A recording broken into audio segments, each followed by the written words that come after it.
Alors, bonjour tout le monde et bienvenue à ce deuxième segment de l'émission Cinéma Maison pour la 6e épisode, accompagné de Martin Albert et de Stéphane Colbert. Aujourd'hui, Martin, tu vas nous parler d'un DVD qui est inspiré d'un livre qui date de 1892. Oui, Diary of a Nobody.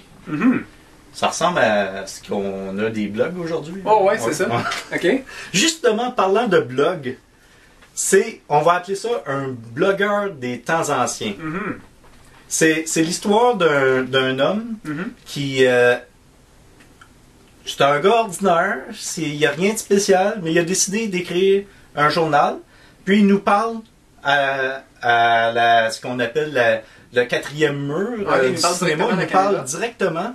Et puis, comme je vous parle, cher auditeur... Regardez pas, ils vont se sentir gênés. Et puis...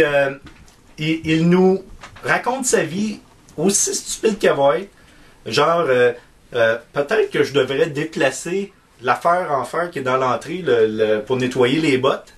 Et puis, il le fait jamais, mais là, il revient d'autres histoires.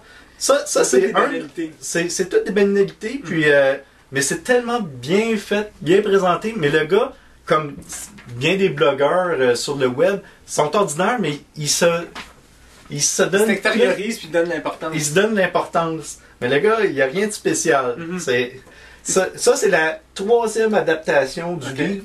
Une fois en 1964 au cinéma, en 1979, je crois, à la télévision. Et ça, c'est la dernière version de 2007. Et ça, c'est un livre qui, l'auteur, on va essayer de le dire comme il faut, c'est George Whedon Grossmith. Et tu m'as dit que le livre n'a jamais été out of print depuis sa parution en 1892. Ils n'ont toujours fait des éditions. Alors, ça s'est toujours bien vendu. Puis on dit que c'est un des livres les plus drôles. Alors, pas étonnant. OK. Bon, c'est parfait. Des éditions... c'est une location ou un achat? C'est une location parce qu'il n'y a pas énormément de suppléments, c'est des biographies. OK. Mais c'est à voir. OK. Puis c'est bien fait, le look, c'est tout? C'est bien fait. Ouais. Bon, ben c'est parfait. Si vous aimez les genres films de la BBC antiques, c'est dans votre créneau. Bon, ben c'est parfait.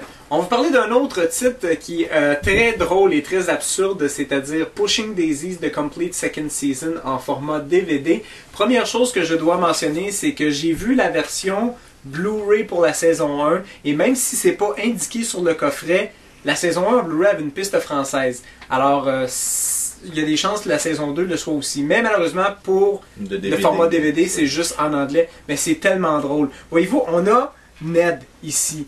Ned, c'est un personnage assez particulier parce qu'il a un pouvoir de contrôler la vie et la mort. S'il vous touche une fois, pendant que vous êtes décédé, ben, vous revenez à la vie. Si jamais on vous touche une autre fois, ben là, vous allez décéder, ça de façon permanente. Mais par contre, si on vous touche, vous revenez à la vie et vous restez en vie plus qu'une minute, ben là, il y a quelqu'un d'autre qui doit mourir.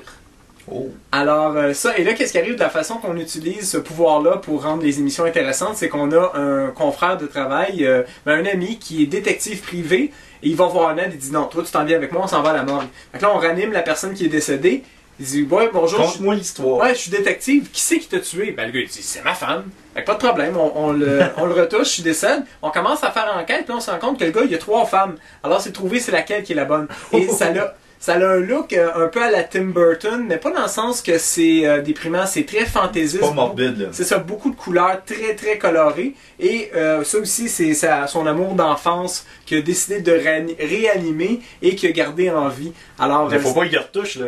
Non, c'est ça. Alors on s'embrasse avec du saran wrap. On met des séparations dans la voiture pour être sûr qu'on se touche pas si jamais on tourne d'un coup sec. C'est vraiment, vraiment tordant. Alors, c'est une série que j'ai vraiment aimée. Ça fait différent, c'est rafraîchissant. C'est quelque chose que je vais recommander. Pour les suppléments, vous avez quand même des documentaires de tournage qu'on parle de l'originalité, de la conception des épisodes, comment qu'on fait pour créer les thèmes, et surtout que les scénaristes et les personnes aux effets spéciaux ont besoin de collaborer parce qu'on c'est-tu possible de faire telle affaire puis, Exactement. Alors quelque chose à vous procurer, c'est ce qui va un achat? Oui, un achat.